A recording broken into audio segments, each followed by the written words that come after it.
ओडिशा और ओडिया ये उभयंकर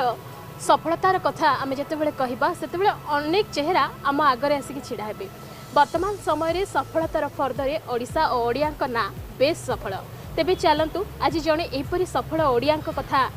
आम कहबू आपण को एवं सहित कथा हवा जानिबा जे जड़े सफल ओडिया भाव में से निजक जड़े वैज्ञानिक भाव में हो बा कवि भाव में हो बा ब्लगर हिसाब से हो निजक प्रतिष्ठित करिशा साजी पार्टी प्रेरणा एवं आम समस्त जीवन में सफल होबार मंत्र से शिखेबारे बेस सफल बोली आज आम सहित कथा आम सहित अच्छा कवि शुभ्रांशु महापात्र। स्वागत करुच्ची सर आपण नमस्कार। प्रथमतः ओडिशा रु आपण निजर पाठपढ़ा शेष करके बाहर को गले एवं ओडिया बोली निजर जो परिचय सृष्टि कले से परिचय सृष्टि करिवार यात्रा केमती थिला? मु ओडिशा बाहर बर्तमान 37 वर्ष रही 96 रे एटी ओडिशा रु बीटेक कंप्लीट कली 96 पर ठारू मु बाहर अच्छी प्रायतः मु अधिकांश समय बेंगलोर रही ता मझे अल्प किसी समय मु हैदराबाद थी 3 वर्ष वर्षे थी मुंबई रे। तो ये 37 वर्ष भितर मु कहबी जे मु 27 वर्ष मु बाहर रही 21 वर्ष ही केवल मु ओडिशा रे रही किंतु बाहर जिते रहिले मध्य मोर ओडिशार जो परिचय सेटा मोर केबे मनरु जाइनी। मु सब बेले विभिन्न प्रकार ओडिया संगठन सहित जड़ित रही ओडिशार केमती स्वाभिमान विकास करबा पई ओडिशार भाषा संस्कृति तार विकास करने ओडिशा बाहर सब प्रयास करी जिते बड़े भी आम प्रथम प्रथम बाहर को जाऊली तो ओडिशा बोली कहवा बहुत लोग जना ना। मोर बहुत सहपाठी थे जो पचारे मुझे ओडिशा रु आसाटा कौटी ओडिशाटा कौन कलकाता पाखे ना केतरा लोक ओडिया कहले से कोरिया बुझुले जे से कोरिया जानी कि ओडिया जान तो से जो माने आरंभ होता यात्रा से इतिहास के गौरवमय थी कि बाहर ओडिशा बोली कहीं जानी ना। तो से मोर गोटे से यात्रा से जो भावना थिला ओडिशा प्रति से भावनाटा मोर धीरे धीरे रूपांतरित है केमती ओडिशा किछटा करी बाहर से प्रकार मोर चली गोटे जो कथाटी वर्तमान समय मुझे पूर्वर कहूली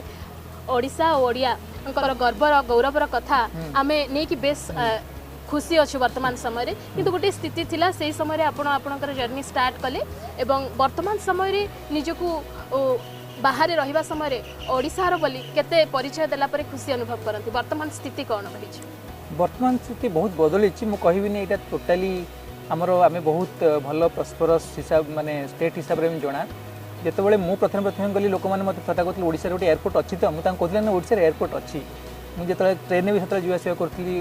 एत फ्लाइट नाला ओडिशा प्रति बेले बेले लोक मैंने आसती ट्रेन में मो साथ भेटती से बहुत ओरिड था कि आम ओडिशा जाऊँ ओडिशा रे होटेल मिल तो रहा ओडिशा लोक बुझे तो हिंदी इंग्लीश मुझे बहुत आश्वासना दिए जे भावतु नहीं आप ओडिशा सब जगह केवल माने आदिवासी एरिया कि सबुठी माने भुवनेश्वर किसी भी नहीं से प्रकार सिचुएसन से अपेक्षा वर्तमान सिचुएसन बहुत अधिका भल कारण ओडिशा बहुत पिला इंजीनियरिंग पढ़ी कि बाहर जाके एस्टाब्लिश लोक जानिले जे ओडिशा रे भी शिक्षित लोक अच्छा कि तथापि एबे भी मुझे क्या देखा प्रथम कथा पचार ओडिशा गरीब कहीं मैंने मो कहा घर हठात पशिजी से मत फास्ट गोटे पानी देवा बदल से मत फास्ट पचार आप ओडिशा तो गरीब कहीं मुझे प्रथम तो 5 मिनट आम भलि कथबार्ता आम ओडिशा पॉलिटिक्स ये सब डिस्कसन करवा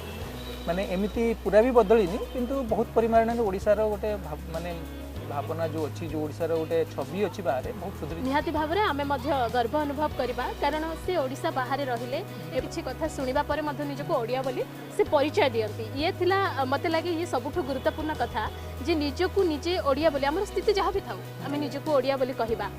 आउ से हुई गोटे माटी प्रति भल पाइबार कथा आसे आपणकर सोशल मीडिया कथा जदि मुझे देखी आपण सेठी मेंशन करिसेंती कवि भाव में आपणकर मतामत आपण सोशल मीडिया रे शेयर करछंती से संपर्क रे कौन कहबे ओडिशा बाहर रही ओडिया भाषा प्रति आपणकर ये जो जर्नी आपण जारी रखिछंती लेखा लेखी करूछंती से संपर्क रे कौन कहबे? देखो कवि हिसाब से मो पिला दिन मु कविता लिखि आछी जितेबाला मुझे प्रथम कविता लिखुली से मु क्लास 3-4 मु कविता लिखि आछी गोटे 4th स्टैंडर्ड मु लिखिली जोटा कि भक्ति कविता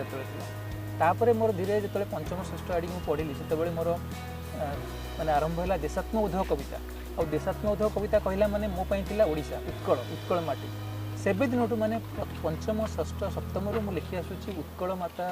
ओडिशा माता प्रति कविता से मोर मन रही कारण आम घर हूँ खांटी ओडिया घर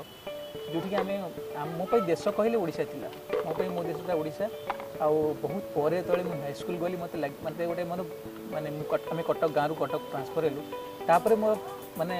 परिभाषाटा टे व्यापक है जे नहीं मोर देशटा ओडिशा नुहे मोर देशटा हूँ भारत तापर भारत पाकिस्तान भीतर रिलेसन नहीं किछटा कविता तापर भारत चीन नहीं कविता सेबेठू मोर कविता जारी अच्छी तापर मु धीरे धीरे मोर माने मु हाई स्कूल पढ़ली मोटे विप्लवी कवि लिखिली माने मो भीतर विप्लव भावना जात है कहीं आम जो कटक आसलु गोटे धनी गरीब भितर जो फरकटा देखिकी से मोर माने गोटे विप्लवी मनोवृत्ति जात है तो धीरे धीरे माने दार्शनिक कविता विभिन्न टाइप कविता जात है तो से हिसाब से जो कवि लिखी कारण मोर टेस्टा जो मो लाइफटा धीरे धीरे छोट बेलू बड़ होगी जाइए धीरे धीरे सब प्रकार भावना सहित जड़ित होगी जाइए मुझे कवि बोली निजक विभिन्न समय विभिन्न चेतना आपण मनरे आसी आम आप चेष्टा करिया भाषा साहित्य सजेकी लोकों पाखे परिवेशन करने जिते बाहर रोचते दीर्घ दिन धरी आप बाहर अच्छा गाँ कथा आशा कथा केते मन पड़े आपन को कथार आप गाँ को मन पकाती नहीं गाँ कथा तो बहुत मन पड़े ओडिशा कथा सब मन पड़े से सेपटे थिले बहुत समय ओडिशा चैनल देखे जो पिलादिन कथा बहुत आम जो मैंने एकाठी थिलु बर्तमान ओडिशा भी बदली गलानी मुझे जो ओडिशा कथा भावुଥିଲି से ओडिशा नहीं आपण ओडिशा को मन पकाती ओडिशा कथा चिंता करती ओडिशा को लेके आपनकर कौन स्वप्न अछि ओडिशा को लेके मोर बहुत स्वप्न थिला मु कहबी आपन को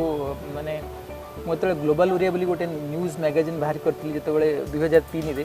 मुझे बाहर गली आप जमी कहते बहुत लोग ओडिशा बोली निजक ओडिया बोली निजक करने लाज करते मैंने कहते मुझे बेंगलू आसी बेंगली कि अन्य किसी नॉर्थ इंडियन एमती कहीकि टाली दौले ओडिया बोली कहून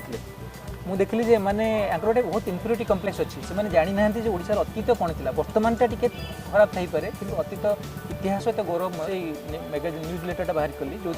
केवल पॉजिटिव न्यूजटा दब कारण आम देखिए नेशनल मीडिया बिल्कुल ओडिया कवर कर ओडिशा उपर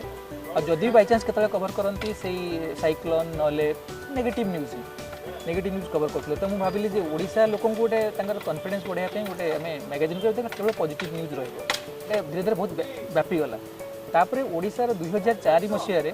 मत गोटे ऑफर आसाला ओक्याक बोली गोटे संस्था अच्छी जयदेव विहार में ओडिशा कंप्यूटर एप्लिकेशन सेंटर तार मैनेजिंग डायरेक्टर होगापाई तो से मैंने खोजुले गोटे कैरियर ब्यूरोक्राट को न नहीं गोटे टेक्नोक्राट को तार आम अध्यक्ष करवा मैनेजिंग डायरेक्टर करवा जहाँफल कि कौन गोटे यंग पैशनेट पर्सन जो से काढ़ी देती तो से बहुत समय बहुत मिनिस्टर मीट करी मोर था स्वप्न बहुत स्वप्न था ओडिशा टूरिज्म रे केमती डेवलप करिवो ओडिशा आईटी सेक्टर रे केमती देखो ओडिशा रो टूरिज्म रो बहुत पोटेंशियल अच्छी ओडिशा रे माइन्स मिनरल्स रो बहुत पोटेंशियल अच्छी पेट्रोकेमिकल सेक्टर रे बहुत पोटेंशियल अच्छी तो